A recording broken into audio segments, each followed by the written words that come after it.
ভয়ে ভয়ে যাই, ভয়ে ভয়ে চাই, ভয়ে ভয়ে শুধু পুঁথি আওড়ায়। ঔপনিবেশিক শাসন ব্যবস্থায় ভালো লাগা মন্দ লাগার বিষয়ে চিন্তা ভাবনা না করে যে যান্ত্রিক শিক্ষা প্রতিষ্ঠান, যেখানে মূল বিষয় ছিল চার দেওয়ালে আবদ্ধ থেকে নিরানন্দময় পরিবেশে মূলত ডিগ্রি অর্জন করা, সেই জায়গায় দাঁড়িয়ে বিশ্বকবি রবীন্দ্রনাথ ঠাকুর এক অভিনব শিক্ষা দর্শনের বার্তা আমাদের দিয়েছিলেন। তার মূল কথা ছিল ঔপনিবেশিক শাসনে যে ধরনের শিক্ষা ব্যবস্থার প্রবর্তন এবং প্রসারের প্রয়োজন ছিল, ঔপনিবেশিক রাষ্ট্র ইংরেজরা মূলত তাদের কায়েমি স্বার্থে সেই ভাবনা চিন্তার ঊর্ধ্বে ভারতবর্ষকে মূলত শোষণের ক্ষেত্রে পরিণত করেছিল। ফলে শিক্ষা ব্যবস্থা এবং তার প্রসার কল্পে আমাদের নিজেদেরকেই সেই দায়িত্ব নিতে হবে, ভারতীয়দের সেই দায়িত্ব পালন করতে হবে, সমাজকে এগিয়ে নিয়ে যেতে হবে। শিক্ষা কিভাবে সমাজের সর্বস্তরের মানুষের কাছে পৌঁছে যায়। তিনি চুঁয়ে পড়া নীতির বিরুদ্ধে ছিলেন, যে শিক্ষা ব্যবস্থা সমাজের ক্ষুদ্র অংশকে আলোকিত করবে অথচ সমাজের বৃহত্তর অংশ অন্ধকারে নিমজ্জিত থাকবে, সেই শিক্ষা ব্যবস্থা রবীন্দ্রনাথ চাননি। আসলে রবীন্দ্রনাথ ঠাকুরের এই যে অভিনব শিক্ষা দর্শন, শিক্ষা ভাবনা, আমরা যদি তার জীবনের অভিজ্ঞতায় যাই, মূলত শৈশবে আমাদের সেই ইতিহাস মনে আছে যে তিনি মূলত ঘরে বন্দি থেকেই আবাসিক পদ্ধতিতে লেখাপড়া চর্চা করতে শুরু করেছিলেন।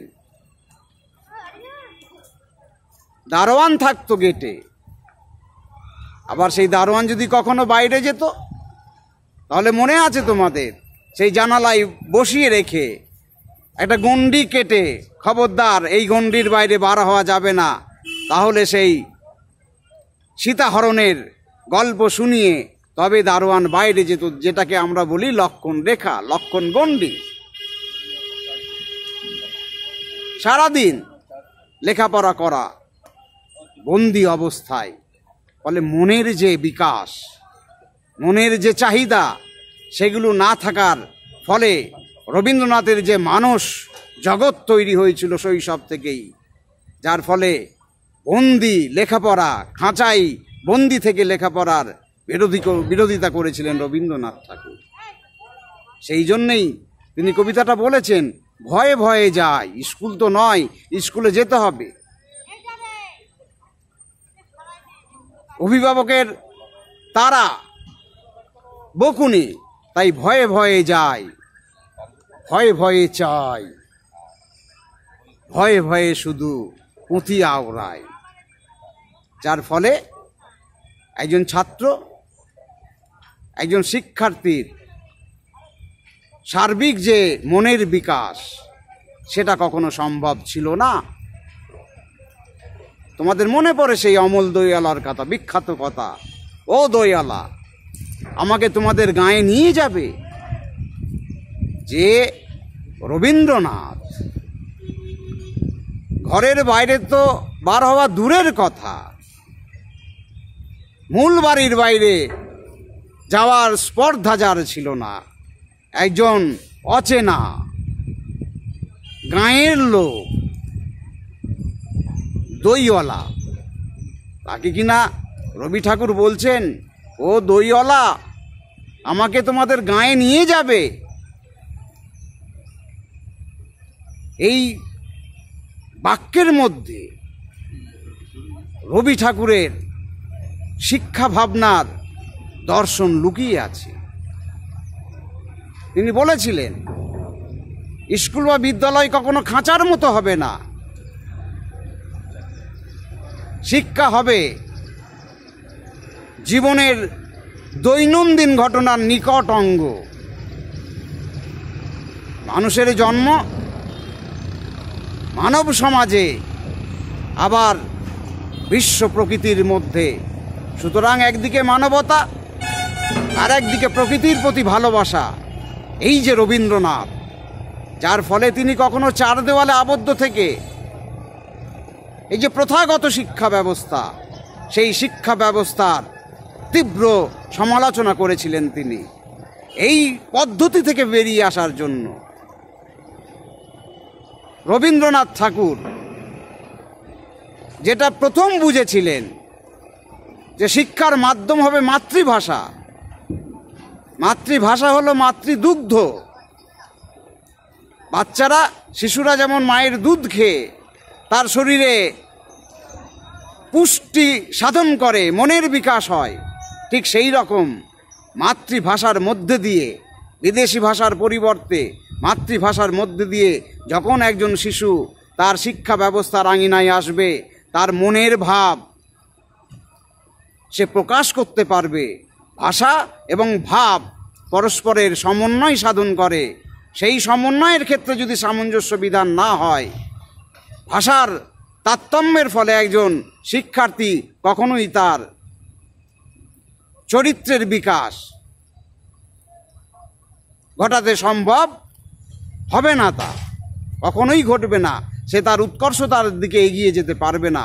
সেই জন্য শিক্ষা ব্যবস্থা এবং শিক্ষার ভাষা হিসেবে তিনি মাতৃভাষা, আমরা যেহেতু বাংলা আমাদের মাতৃভাষা, সুতরাং স্বাভাবিকভাবে ইংরেজি ভাষার পরিবর্তে তিনি বাংলা ভাষায় শিক্ষা ব্যবস্থার মাধ্যম হোক, এটা অন্তঃকরণে চেয়েছিলেন, সর্বান্তঃকরণে চেয়েছিলেন।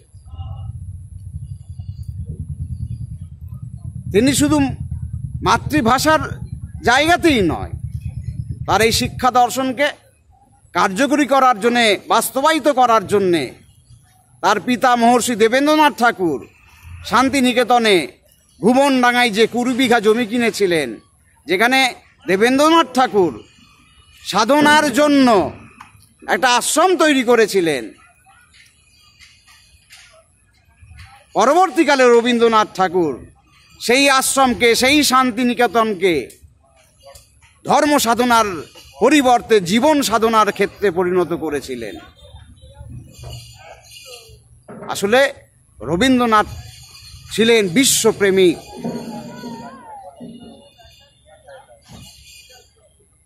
বদ্ধ ঘরে না থেকে খোলা উন্মুক্ত পরিবেশে, খোলা আকাশের নিচে, যেখানে গাছপালা, নদী নালা,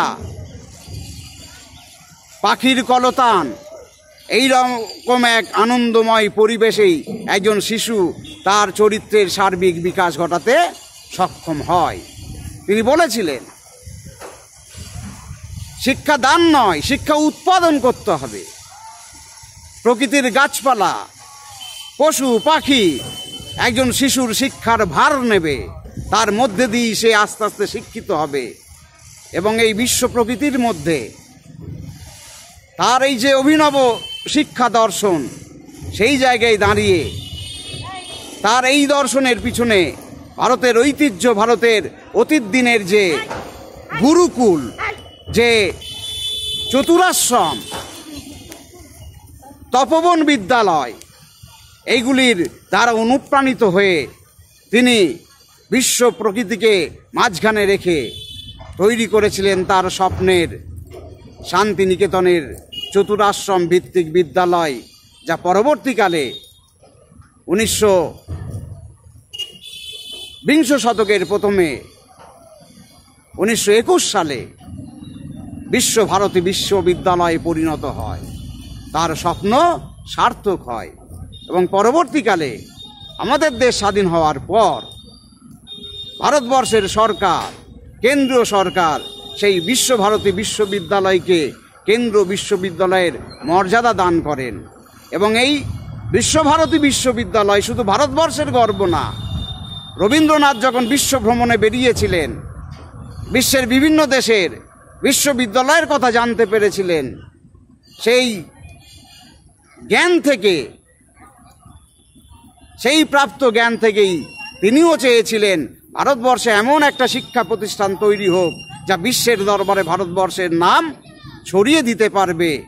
এই ভাবনা চিন্তার মধ্যে দিয়ে তিনি যে বিশ্বভারতী প্রতিষ্ঠা করেছিলেন, সেই বিশ্বভারতী আজ বড় বৃদ্ধি পেয়ে এক আন্তর্জাতিক প্রতিষ্ঠানে পরিণত হয়েছে। সেই বিশ্বভারতী প্রতিষ্ঠানে শুধু ভারতবর্ষের ছেলেমেয়েরা নয়, সেই বিশ্ববিদ্যালয়ে সারা পৃথিবীর বিভিন্ন দেশের ছেলেমেয়েরা পড়তে আসে, পাঠ নিতে আসে।